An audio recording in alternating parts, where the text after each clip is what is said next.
podcast in Philly. I would like to introduce myself. My name is Delore Frazier, but I go as Ray. I'm also a part of Corray. Is somewhere working as usual, but here we are. And this is EPOP. Thank you for introducing me, my beautiful daughter. Yes, I'm EPOP/EDub. Thanks for everybody showing up to this beautiful event. And again, like I said, I can't be praised enough by himself. Lord Almighty. Yes. And we pulled a whole lot of hero and a whole lot of tea to get Eric Frazier up here. It's been a week, y'all, but we made it. It's been a week. It's been a week. But so today we want to start out just by, of course, introducing our podcast. We do have a couple episodes that we will show after our initial introduction. But we did want to start off with just a little couple hot topics just to kind of lighten everyone up and, you know, get everybody activated. Y'all know I antagonize everybody, so that's what I'm here to do. But just starting off with one of the things that's kind of been current is the proms. What do y'all think about these proms in 2024? Outrageous. Totally. Outrageous. I mean, anytime you have a prom and, you know, you pay more for the prom and most people pay for a wedding. Yeah. I mean, the way they doing it, I mean, you got people out here renting Bentleys just to go to the high school to do a dance. I'm confused. So, if you had, well, you don't have any kids in high school right now. So if you had a kid in high school right now and they was going on a prom and their whole class was doing all this big shit, how would you do it? I pretty much do it the same way I did with y'all. I mean, we're going to be on some type of EPOP budget. I mean, we got to work together. God, so we riding the Corolla. Oh, pretty much, yeah. You might be taking the bus, but you're going to get there even if I got a show for you. But yeah, I think it's just a little outrageous. Only because I just think it's a little it's extra. I just think sometimes we kind of look past the part that either you're going to school or you can put some of those funds into starting this future in another direction. That's just too much. I mean, that's just my feeling. I'm old school. I rented a tux from, what was that place? I forget the name of the place. But you used to rent a tux. Rent the shoes, too. Y'all remember that, right? The people that's in my era, they know that. Like, so y'all didn't have, like, prom send-offs and all that back in the day? No, I mean, I had a little prom send-off. I was in front of mine. My friends came around, but it wasn't like my mom rolled out the red carpet and she had grub for everybody. Like, these folks, they doing the most. They feeding the whole neighborhood. They got all kind of cameras and music playing, a DJ. Got a car rolling up. I mean, that's just too much. You think so? Yeah, way too much when you got to go to college in 6 months or less. But how do you know that they don't have money for school? I mean, it's kind of obvious only because some of the blocks I see these folks leave off of. I mean, I know they ain't going to school. They school right at the corner. Traffic. Yeah, cut it out. The school of traffic. Yeah. I mean, to me, because I'm an extra person and y'all know that's where she at? Cut is Promzilla, Birthdayzilla, Weddingzilla. Hold on, wait a minute. I remember me paying. Your mom called me up saying, E, do you got the money for the shoes? Because listen. Yeah, because you were trying to act like you ain't got the money for the shoes. For shoes back then, I was like $400 for a pair of shoes. I thought I was going to wear them.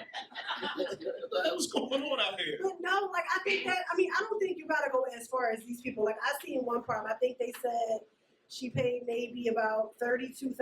Oh, my God.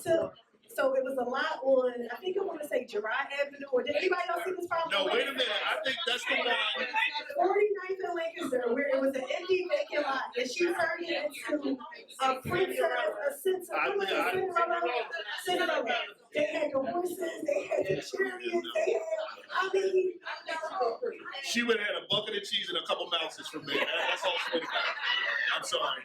No way. But if you got it, who's to say? So when I was reading about it, they said her mom is a business owner. She got multiple businesses, multiple streams of income. So that might have been something small. I mean, we got multiple streams of income too, but it ain't that high. But still, in all, no, you're going to do the what they say, the bottom of the barrel package. Where you go, look, you get a rental car, but dad's driving, and then at the end of the day, when we get back from the prom, I'm picking you up, and we ain't doing all of the extra red carpet DJ. I don't need a DJ. I play music right off my phone. Off your phone. Exactly.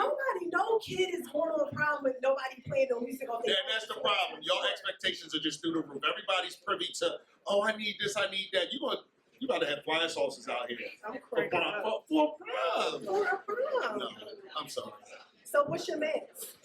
My My You got a max? What's your max? There is no max. So you gonna talk to me? I'm gonna tell you exactly what you don't want to hear. Max. No, there's no max. This or that. Yeah, it's either look, you get this or you get that. No, not at all. I'm cracking up. But yeah, that has been a thing. I mean, when I was going to prom, it was a situation where we were still leaving from the house. Now people were in venues. We did 3 proms, caterers, they getting dressed at the W. I said, well, God Wait damn, a minute. You know, I can't even afford to stay at the W on a weekend. hold on, Dress for prom. she thinks she's talking to somebody. Her and her sister's only 9 months apart. I had 3 proms in less than 2 weeks. I spent a lot of money. Now, back then, it probably wasn't considered a lot of money, but that was a lot of money. Thank God they got to send off down. I'd be somewhere. Not sending off. Yeah. Not sending off. But yeah, so off the prom subject, I always like to go into like a relationship thing because I feel like relationship conversations Can I always take a little sip of my drink? We start talking Ain't relationships. nothing left. You need another drink. Anywho, relationship conversations can get a little controversial. Of course. So starting off, do you think that it's okay for your significant other to have friends of the opposite sex? Oh yeah, no doubt. I have no problem with that. Way too big. No, I'm serious because I mean, we're talking about our significant. Zaroma has male friends. I have no problem with that at all. Okay. Now, as far as But if you were talking to me 5-10 years ago, it'd be a different story. really, Oh yeah. so you grew up. Oh yeah, a lot. Yeah. So as far as having a friend of the opposite sex, is it okay for them to hang out? Yeah, depending on where they're hanging out. Hanging out. No, okay, if that's the case, I need the location then. Okay, so it don't have to be a secret location. So if I say, okay, well, me and my homie hanging out this weekend, we're gonna go grab a couple drinks. It don't have anywhere, wherever. We going to MXO. Yeah, that's not a problem at all. Now, can I meet my friend every weekend? Not at all. Why? I think that's a bit much because a friend to me is somebody who understands that you have a relationship. So my time is going to be considered. Yeah, your time is Monday through Friday. Not at all. I'm a weekend guy. I'm a weekender. I have off on the weekend, so during the week I'm getting that break. So because you're off, I gotta hang with you? Oh, pretty much. I pay the bills. What that mean? I don't gotta hang with you. That means a lot. You come in, click on a light, and go to the refrigerator, and ain't nothing bigger. Hello. Yeah, talk to me. What I'm saying, see, it's too much. Listen. I'm a, as they say, a generational cat. So I'm a little different. When it comes to having a friend, that's okay, but you got to stay in that friend zone. What's the friend zone? The friend zone to me, when I say cut the shit. That means at the end of the day, when that nigga say on a Saturday, he talking about showing up, and I say I'm superseding that shit. Like, no, we going out to dinner. Nigga, you supersede that shit all the time. Oh no, of course. Yeah, I don't know how to be anything different. So are you okay with it? I am, but it's too. Like I said, No, it's no double minded. Either you are or you are not. All right, well then I'm not. Okay. Yeah, real quick. Yeah, no, I know all the shots. All right, Yeah, no. so she can have friends, but she can't hang out with them. No, she can hang out when I choose for her to hang out, though. What? Well, damn. I gotta put it in your damn pom pom when I want to hang with my friends. Yes, indeed. Palm Pollen, the email, now y'all text, yeah, all that. How does that go? It goes exactly the way I want it to go. I need to know when you going out with that nigga and when you coming home. Okay. Yeah, that's just it. Okay, so on the day that you approve that they can hang out, is it a time? No, it's really no time. I just know when I get home from work. Are you going to text her? Listen, Are you going to be outside waiting for her to come out? Not at all. We ain't even on that stalking shit, but I'm gonna just say this to you. Nigga, please, when she hang with us, what time you going to be ready to see? Cut it the hell out. Yeah. Wait, babe, where you at right now? Yeah, look, she ain't saying nothing. I was just making sure. No, I'm just making sure about the grub. I just want to make sure I had some food, coming back to the house. Oh, please. No, but seriously, I just think, like I said, everybody deserves to have somebody that they could talk to. But when it comes to the opposite sex, It's a little touchy. Yeah, I got a lot of guilty things. In my closet. Yeah, I did a lot of dumb shit. So hell no. So you gotta let that hurt go. No, it's not hurt. It's not hurt. You gotta let No, because I know I'm gonna be sitting on that bench waiting outside of heaven while all y'all going through, and I'm gonna just be sitting right there. He'll be like, yeah, you still gotta wait a lot longer. And I'm just saying to myself, why? Yeah, it's a lot of that stuff with back, We're gonna leave that for another day, another conversation. Okay, all right. My mom can't be here. I'm correct. She knows. I know. Don't nobody know. She knows. She definitely knows. All right, so you're a lot older than I am. Well, I don't want to say a lot, right? That was wow. That was deep. That was really like she's not 20 years under me. Like you gonna go Maybe 20? like 24. No, cut it out. What year was I born? 92? What was you born? 70 what? 68. Oh, see what I'm saying? Dad, you said she messed up again. 60 babies in the house. Ain't nobody else raised their hand? Come on now. Ain't any more 60 babies in the house? Dang, we had a limited commodity in this joint. That means we blessed. We blessed. So at your big age, again, yo, it's a big age. What the heck? At your big age, and you know, you've been around for a while, you've had a lot of friends, a lot of different relationships, a lot of people coming and going. When, at what point did you realize you outgrew your, I guess,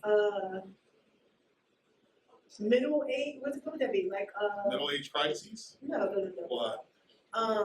And why does all this seem to be directed at me? I thought we were doing like a general thing, like everybody else. I feel like I'm being antagonized here. Sir, please. When do you realize that you either outgrow friendships or you outgrow relationships, and some things you just feel like, I did that, I've done that, and I'm done with it? I think we all have our own time. I can be the first to admit, I'm 55 now, be 56. I always say, like, I really didn't start growing up till 50. Damn.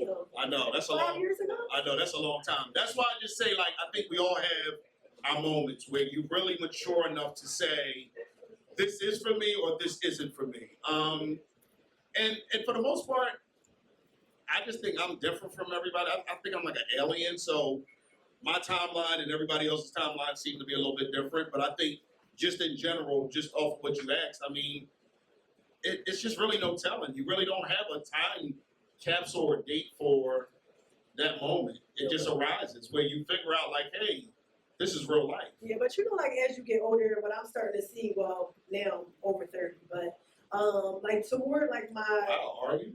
I don't look like it, do I? I know, look at you. But when I started getting like in my late 20s, I started to realize like I had a lot of friends teenage years, right? And then I had a lot more friends in my early 19, 20, 21, Right. 22. Right. By 25, I had a shitload of friends. Right. But then after that, it started to seem like people started to fall off. Like, you know what? I want to chime into that. Like, and everybody in this room knows this. Your friends or your, I don't know, associates, whatever you want to call them, they eliminate themselves, if really, to be honest with you. So you don't really have to depict that for yourself because somebody's going to pretty much tell you the truth about who they truly are as time moves on. Yeah, because we all, like I said, we all move different. But I think for myself, and one of the things that we can always talk about is how genuine you are to those people. And if you give your best genuine self, you can't ask for nothing else. And if they don't bring that same energy to the table, I mean, it's just time to move on. Right. So if in a friendship or in a relationship, how many chances do you give a person to say, you know what, I'm done, that's it? I don't even know if you think it's a chance thing because if you love that person, I mean, hell, I've been kicked out and brought back a lot. So for me, I just say that to say that, like, I don't know if there's really a chance thing because, I had a lot of opportunities to really come back and got kicked out, and I really can't figure it out. I just say this to say, like, it's really up to you because we all have our own mindset when it comes to how often or you saying to yourself, like, hey, listen, I'm going to give this person another opportunity to, because it's about being a bigger person. I mean, we've had our moments, being you, even still. Like, so we go through those moments where you say, do I just continue to be mad at my daughter for what? Like, no, life is too short. Right. Tomorrow's not promised to nobody. And I realized that more emphatically, even with my own relationship with, I mean, she's here today. I love her to death. It's my mom. I mean, we had some real tough times. I mean, literally going through it because I needed to grow up. Right. And she was trying to grow me, but I really wasn't seeing what she was seeing for myself. And it was like we were knocking heads, but I understood at some point, like, in order for us to come full circle, it was just time for me to really grow up and figure out that, like, she was my best friend of all. Okay. You know what I mean? Like She'll really. taking accountability. Oh, here we go. Don't make me shed one. Pull up. No, I appreciate it though. Thanks, baby. That's good. That's good.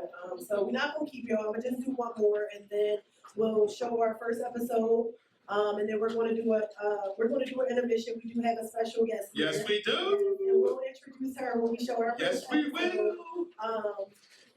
Last one, as far as still significant others. Oh my God, get off the relationship.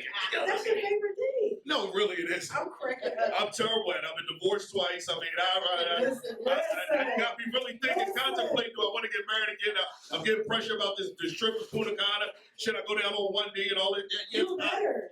No, listen. You better. We went to the Bahamas. Where we go? Jamaica? Yeah, you was looking for a ring too. I was definitely looking for it. I was mad as shit out I know. You got me out here. I know. In Jamaica and I know.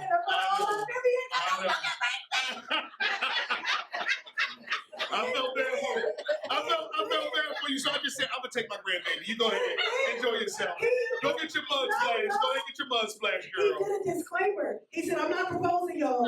I know that was at the party too. I thought you were gonna throw sand in his drink. All right, so Anywho, Latif, I love you. We know you're crazy. that's my guy. So as far as gifts, nowadays especially because the world has got super small since social media and everything has to be super, super publicized. I know, because I post everything and my family hates it. Oh, My family hates it. I know, but you know what? That's a curse. Just, I don't know. I mean, that's why I'm in front of a I camera can't right even now. put my bag down before you take a picture. Like, I bro, know. I shall. relax. Like, I know. Oh, you get that from my show. I really do. It's blood related.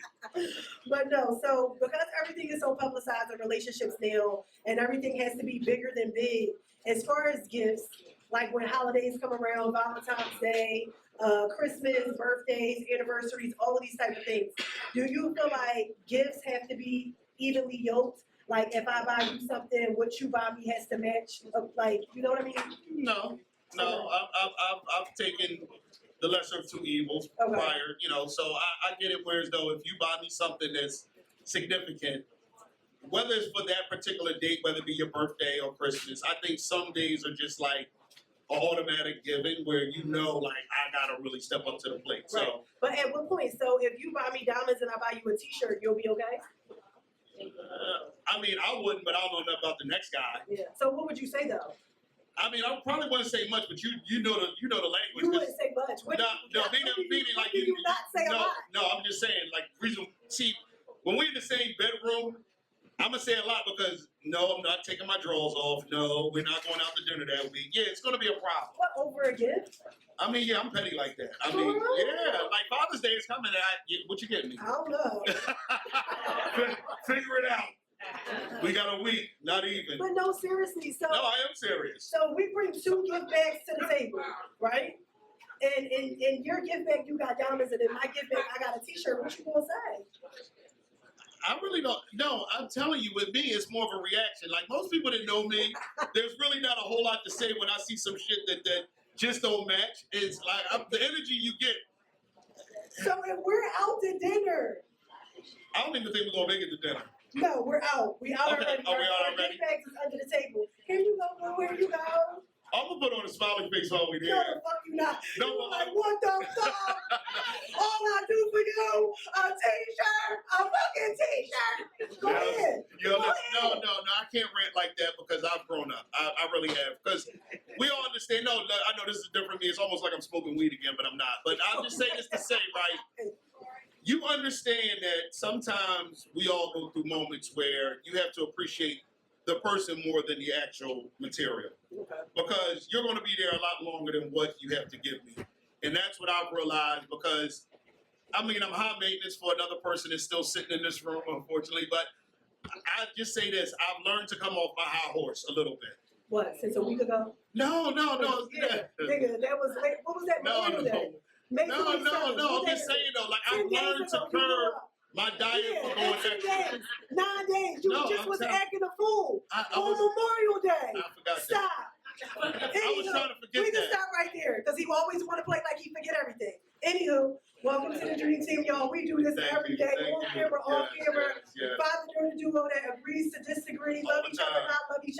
talk, not talk, but we gonna make this thing work.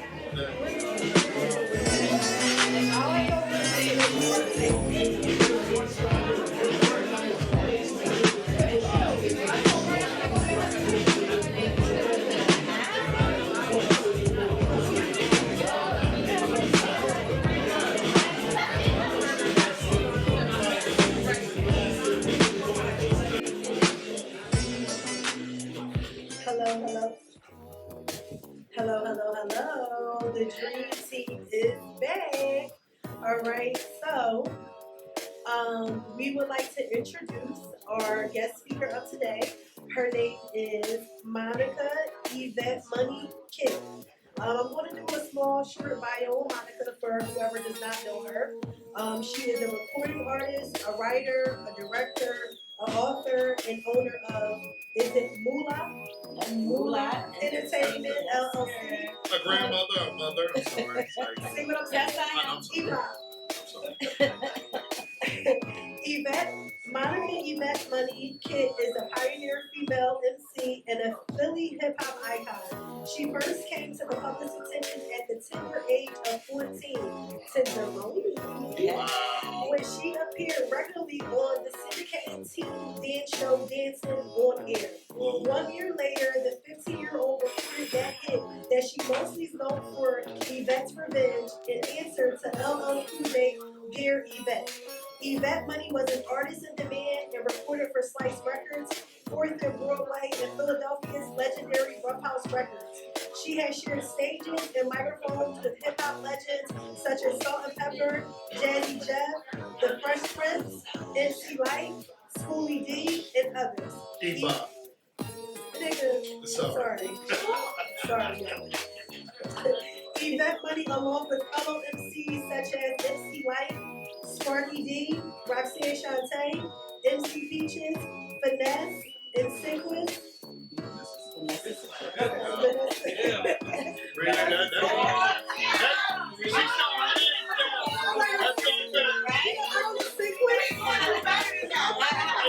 She's under 40, so we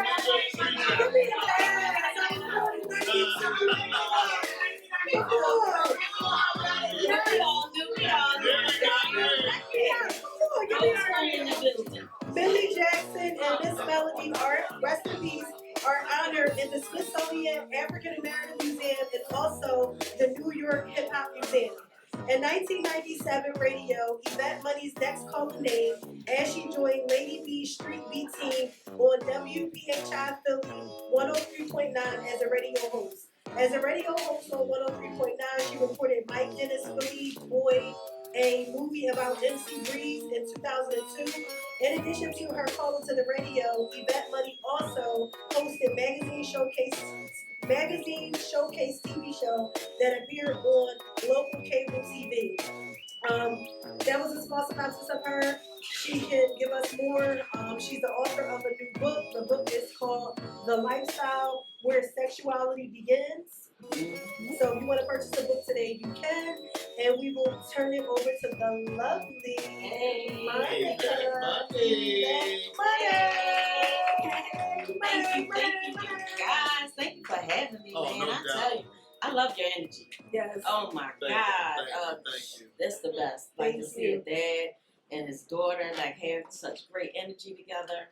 Man, that's the best. Yeah, it takes a lot to get with EPOP. You know. Oh my God. See, I knew she was gonna go there. No, but it's definitely. I mean, it's a blessing, and to just be able to, have something that's family oriented. I think we all agree that, like, even when it's that, it's just different. You feel different. Yes. You move different. So, I mean, it's a blessing for just to have you on this show, knowing how family grounded you are. And when me and my man, we had Evolve Radio. Yes. 247.com, and it was like one of the top internet radio radio stations that were out there. If I would have known then, I would have been had you two on that show. Wow. Yes, we were looking for a dream team like you two. Yeah. Are we ready? If EPOP act right, we ready. Put that in the contract somewhere, please. Yes. So a couple of things. Back in the day, what your industry experiences, a lot of the things that are going on now, did you see a lot of that back then? Oh yeah. So when I was out, like I was young. I was 15 years old, and I was, traveling and everything.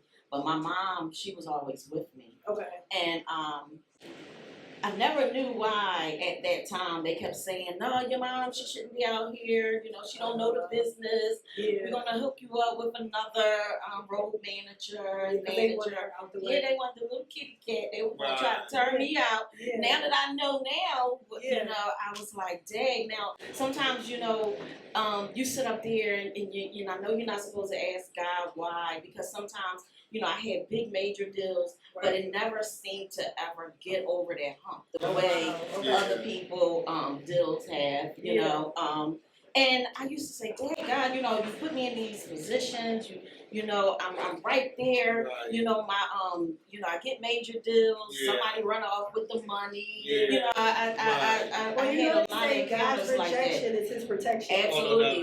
Now that I've seen a lot of things that have came out, and a lot of people that I've been working with in the business, because a lot of people that's on that list I work with. Right. So now I get it, and God will always reveal His answers at some point. I got one for you. Let me ask you, what brought that? Now you said I was doing the interview. I know, but when the lights come on this is and just, the microphone come out and start drinking. Can I just get this one? You see how you get? Can I get this one crushed Evette Money? When I told him he was doing an interview, come on. Yeah, you ready? Just one. Okay, I just one. So I just wanted to ask, because I'm a big LL Cool J fan. Yeah. How did that whole song come about where it was a revenge song? What brought that on? What made you? Was it personal? Did you actually know LL Cool J? How did that go? Not at the time. I was actually a fan of LL's at that time. I mean, the lips are chattering because I'm cold as hell up here. I'm sorry. But I was actually a fan of LL during that time. Okay. I was rapping on Lady B's Street Beat show. They used to play up at the Plat on Sundays. Everybody know who's OldSkool up in here used to be at the Plateau and listen to Lady B's Street Beat. So I was rapping on her show live, and the producer of that record, his name was Kitt Fresh at the time, but we all know him today as Michael Elliott. Okay. He actually produced the movie like Mike Brown Sugar. Oh, wow. Yeah. Oh, wow. So, he was waiting for me at the back door when we were leaving out of the studio at Power 99, and he was like, listen, I got this idea. So it was mainly his idea, but and we recorded it the next day, and the next day the records were pressed. So wait a minute, you already had the lyrics written, or you actually? It was called Evette's Revenge. We did everything in that studio that next day, and recorded it, everything. It was done all in one day. Okay. Yep. So, so it says, now how did LL react to your response? Was it like a beef after the response because you said it was so crazy? It was real crazy after. Yeah, it was crazy after. So wait, I never heard it. What is it on? What can we actually hear? YouTube. And actually, my record is an X-rated version. I have a potty mouth still, but at the time I had a potty mouth then. But it's X-rated, so it was underground. But they did wind up doing a commercial version where it was played on the radio. Can you give us a little? It's on YouTube. Evette Money, Evette Revenge. You know what? Maybe we can get my producer something with the footage.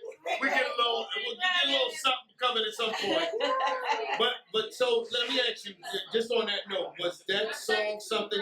Did he actually hear it, and did he say something to you at all? He heard it before he met me, and from what I hear, after him and I became friends, but prior to that.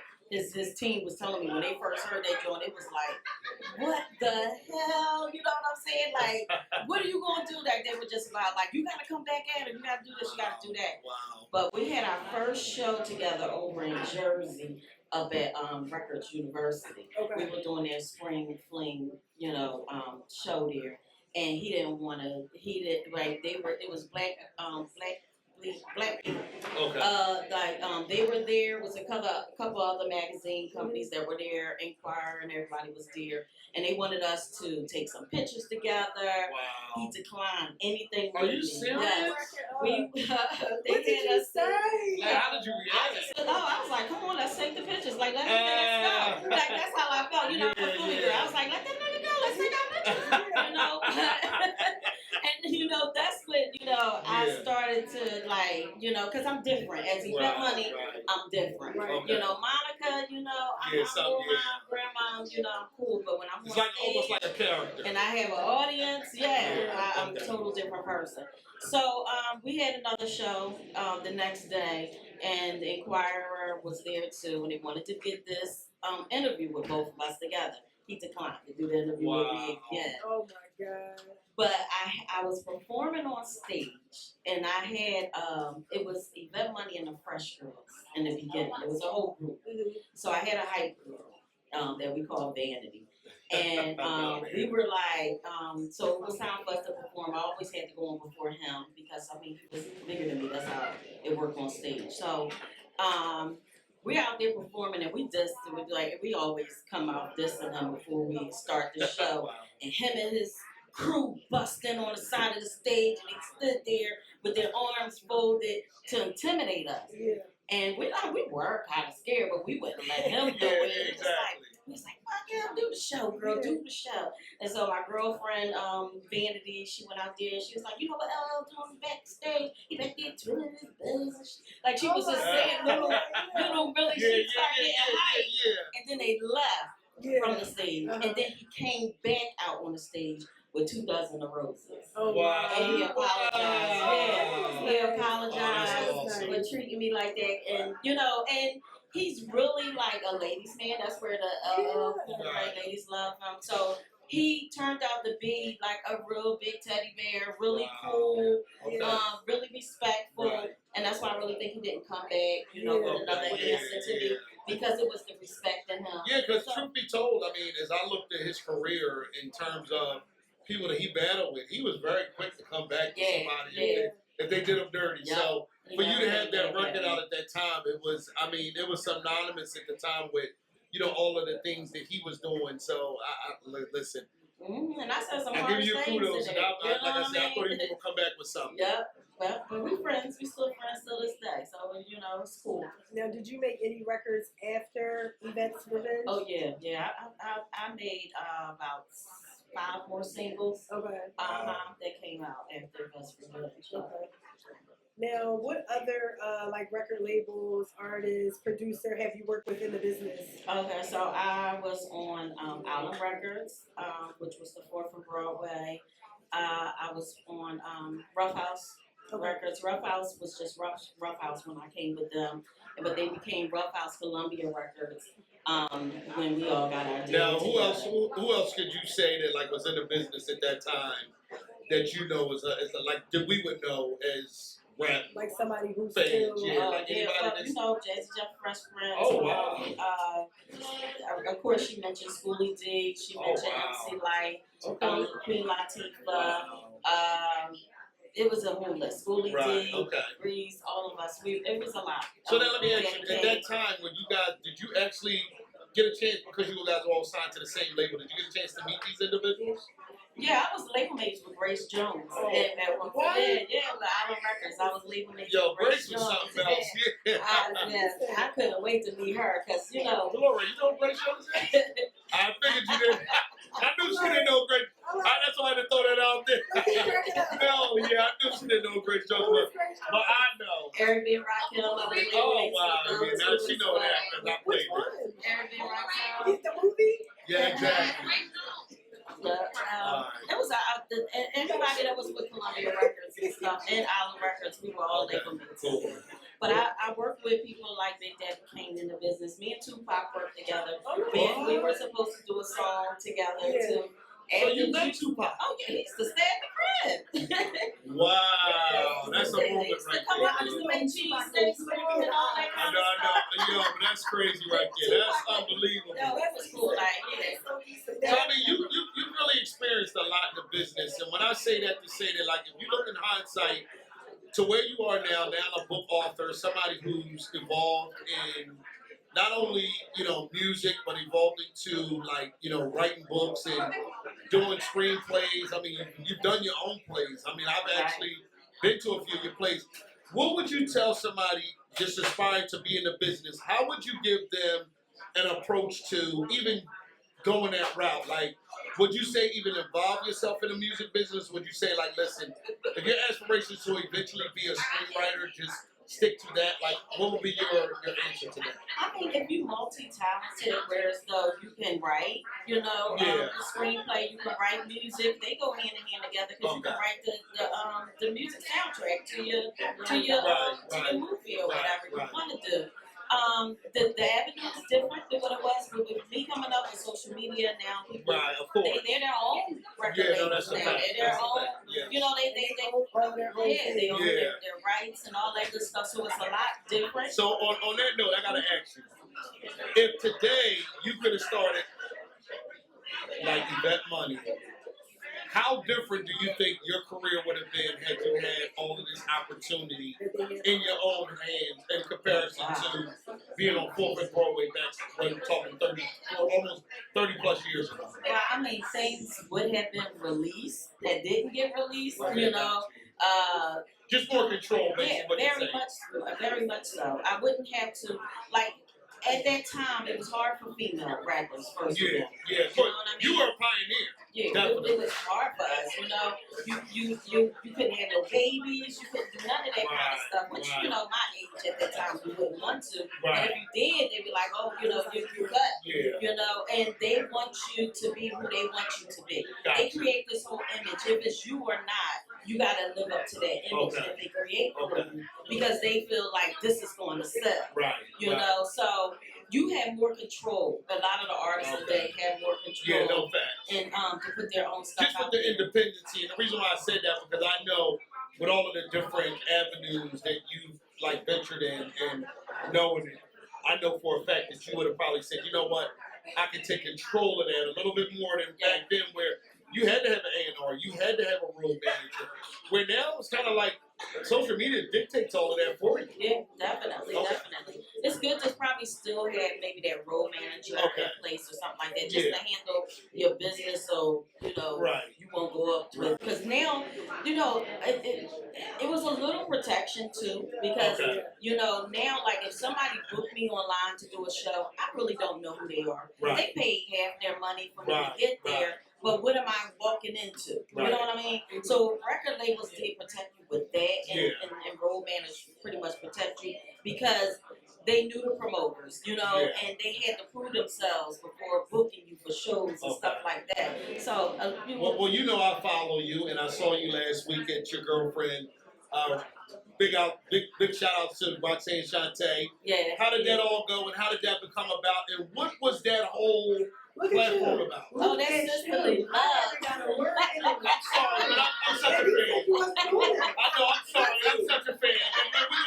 I'm sorry, y'all. I'm just such a big fan. I'm sorry. But I thought I was doing a halfway decent job. I know. This will be the last question, but I just had to get this out there. If you take another sip of that drink, he's gonna keep you up here all night. But I just had to ask my sister that only because last week, like I saw, she was in New York and she promoted, working with Roxanne Shante and a couple other folks that, like I said, that we both come up along. You're a little younger. So I'm a little, like I said, I got my pom-poms out right now. Disregard me, folks. It was an MC Shyrock Day, and for those who know old school hip hop, she was the first female of hip hop, period. That put out and waxed. She was the first female of hip hop rapping, period, from the Bronx out in New York. So she have an annual MC Shyrock Day, where she represent women of hip hop. So that's why Roxanne Shante was there. I was there. Sparky D was there. MC Pebbly Pooh was there. And a host of others. It was a lot of people. Yeah, well, let me just say this. I as an old head, I was in heaven, and I had to just look at those pictures and say to myself, like, I dreamt of those girls. Like, I remember those girls. So just to see that, like, all of the things that you've done as a help me, y'all. Thank you. So just to see you be able to evolve to where you have to now being a book author and just going to that, point of emphasis, it just shows me the evolution of Evette Money to now Monica the book writer. Thank you. And her book, she has her book here. Again, the book is The Lifestyle, Volume 1, Where Sexuality Begins. And this plus Volume 2, Deceitful Sexual Society. It's a trilogy. It had one more that's coming out that's called What's Your Sexual Desires. That was based off of very it is super risque. Do you see the big warning sign on the front of it? Yes. My son-in-law might be trying to make another baby. That's don't put more kids on me. You are easily offended, language, sexuality and stuff like that. I do not write for you. I'm sorry. I don't. Don't read this book if so. But this is based on my. Is that why we have the warning on here? Very much, yeah. I like to give people a fair warning. There you go. And my the second play, it was called 3 Angry Bitches. That's gonna be my first movie. That's gonna come out, and then we're gonna do the movie. So when can we look forward to the movie coming out? How soon? Oh, hopefully the beginning of next year. But I'm gonna do the casting call this year. Okay. Yeah. So let me ask you. Hold on, Monica. Are you gonna cast? Are you gonna cast? I'm sorry. I just want to be casted in the movie. I want to get casted early. I don't know what part of it, but the butler opening the door or whatever. But this is your first podcast debut, and you trying to get on her movie? Already, that's kind of shit I do. Excuse my expression, y'all. Real quick advertisement. I want to give a big shout out again to MXL. Yes. Thanks for having us. Thank you, MXL. Appreciate y'all. We love you. Yes. Super comfortable here, super safe here. We will be back. We would like to thank Monica for coming. We would like to thank Monica for being our first guest of the Dream Team. Oh my God, first guest, one of the best guests. My sis, I love her so much. Yes, we family up here too, dog. Hold on, but wait a minute, Glory. I got an announcement to make. Wait a second. Just one now? No, wait until that's what I'm saying. You don't wait until I'm finished. Just wait a minute. Okay. You want to talk EPOP? You got a whole hour to do your thing. A whole hour. I'm sorry, boo. Anyway, I thank Monica for coming up to be our first podcast guest. As the podcast continues, if EPOP don't show his ass, the podcast will continue, and we will have more guests, and we'll have different people, and anyone who's here in the room right now that would like to be on our next show, let us know, and we'll have you on our next show. Yes. Listen, I'm glad I want to piggyback off of that. We're going to have entrepreneurship. We're going to have young fellows give their opinion based on relationships. We're going to have so many different guests that are going to appear on our show to give us just their approach to different things that go on in life. Hey, but one little tidbit that I didn't get in there because, she family, so I try to keep it down. I try to downplay it a little bit. But somebody's got a special date coming up. Do you want to give an official date? I mean, we're here now. Why not? Yeah, I'm getting married New Year's Eve. Wedding celebration. My daughter gonna officiate. Oh my God, that's so awesome. That is so awesome. Well, we will wrap it up, y'all. We appreciate y'all for coming. We're gonna show our second episode of the podcast. If anybody wants to talk to Monica, she'll be here. She'll have some workbooks. If y'all want to talk to EPOP, he'll be here. I will be here for sure. So thanks for coming. And the bar is open. Hopefully I'll see y'all at the movie premiere. Yes. Let's go.